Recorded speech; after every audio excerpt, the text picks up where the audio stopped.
Hi guys, இன்றைக்கி நம்ம யாரை பற்றி பார்க்க போகிறோன்னா 5 திருத்தலத்தில் இருக்க நரசிம்மர்களை பற்றி தான் பார்க்க போகிறோம். அதில் ஃபஸ்ட்டு ஸ்ரீ உக்ர நரசிம்மர் திருக்கரையலூர் அப்படிங்கிற இடத்துல இருக்காங்க.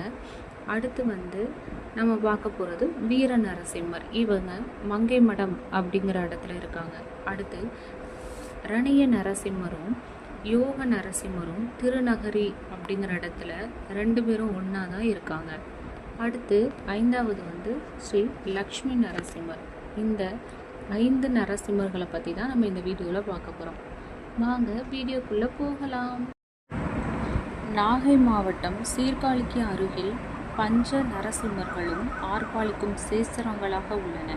அடுத்தடுத்த ஊர்களில் அமைந்துள்ள இந்த ஆலயங்களை ஒரே நாளில் தரிசிக்கலாம்.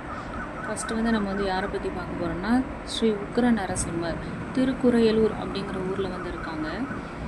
பஞ்ச நரசிம்ம சேஸ்திரத்தின் முதல் திருத்தலம் பஞ்சபூத தலத்தில் இதனை நெருப்பு தலம் என்பர்.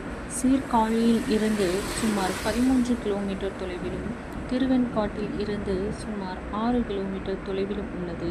குறைகளை அகற்றும் ஊர் என்பதே மருவி திருக்குரையலூர் என்றானது. திருமங்கை ஆழ்வாரின் அவதார தலம். தச்சன் சிவனை அவமரியாதை செய்ததால் பார்வதி யாகத்துக்கு சென்று தந்தையால் மீண்டும் அவமரியாதை செய்யப்பட்டு யாக தீயில் விழுந்தாள். இதனால் சிவன் கோபத்தில் வீரபத்திரரை உருவாக்கி யாகத்தை அழித்தார். பார்வதியை இழந்த துயரத்தில் இருந்த சிவனை இத்தலத்தில் நரசிம்மர் ஸ்ரீதேவி பூதேவியுடன் காட்சி தந்து ஆற்றுப்படுத்தியதாக தலபுராணம் கூறுகிறது. பித்ருதோஷம் நவக்கிரக தோஷம் உள்ளவர்கள் எதிரிகளின் தொல்லையை ஒழிக்க இங்கே வழிபடுவார்கள். நரசிம்ம ஜெயந்தி என்று இங்கு ஸ்ரீமகா சுதர்சன யாகம் நடைபெறும். அடுத்து நம்ம செகண்டாக பார்க்க போகிறது ஸ்ரீ வீர நரசிம்மர் மங்கை மடம் அப்படிங்கிற இடத்துல இருக்காங்க. பஞ்ச நரசிம்ம தலங்களில் 2வது தலம் பஞ்சபூத தலத்தில் இதனை காற்று தலம் என்பர். மன்னராக இருந்து ஆழ்வார் என போற்றப்பட்டதற்கு காரணமாக இத்தலம் மங்கை மடம் சீர்காழியில் இருந்து சுமார் 10 கிலோமீட்டர் தொலைவிலும் திருவெண்காட்டில் இருந்து சுமார் 2 கிலோமீட்டர் தொலைவிலும் அமைந்துள்ளது. ஹிரண்யேஸ்வரனுக்கு வரம் அளித்த தோஷத்துக்கு ஆளான சிவபெருமான் மயன் மற்றும் யமன் ஆகியோருக்கு ஸ்ரீமன் நாராயணன் ஸ்ரீ நரசிம்மராக திருக்காட்சி தந்தருளிய தலம். ஸ்ரீ நரசிம்ம ஜெயந்தி நாளில் 1008 கலச பூஜையும் திருவீதியுலா புறப்படும் சிறப்பு நடைமுறை நடைபெறுகிறது. அடுத்து நம்ம பார்க்க போகிறது ஸ்ரீ ரணிய மற்றும் ஸ்ரீ யோக நரசிம்மர். இவங்க 2 பேருமே திருநகரி அப்படிங்கிற இடத்துல தான் இருக்காங்க. ஸ்ரீ ரணிய நரசிம்மர் மற்றும் ஸ்ரீ யோக நரசிம்மர் பஞ்ச நரசிம்ம தலத்தில் 3வது மற்றும் 4வது திருத்தலம் என்று போற்றப்படுகிறது. பஞ்சபூத தலத்தில் இது ஆகாயம் மற்றும் பூமி தலம். மங்கை மடத்தில் இருந்து சுமார் 2 கிலோமீட்டர் தொலைவில் திருநகரி உள்ளது. இந்த 2 நரசிம்ம மூர்த்திகளும் ஒரே தலத்தில் வீற்றிருந்து அருள்பாலிக்கும் சிறப்பு பெற்ற திருத்தலம் இது.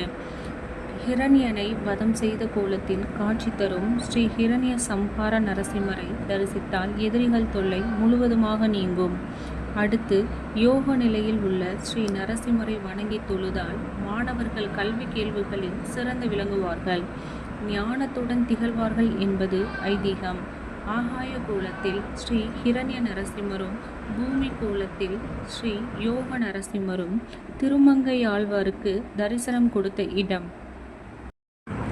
அடுத்து நம்ம லாஸ்ட்டாக பார்க்க போகிறது ஸ்ரீ லக்ஷ்மி நரசிம்மர். இவங்க திருவாலி அப்படிங்கிற இடத்துல இருக்காங்க. பஞ்ச நரசிம்ம சேஸ்திரத்தின் 5வது திருத்தலம். பஞ்சபூத தலத்தில் இதனை நீர்நிலம் என்பர்.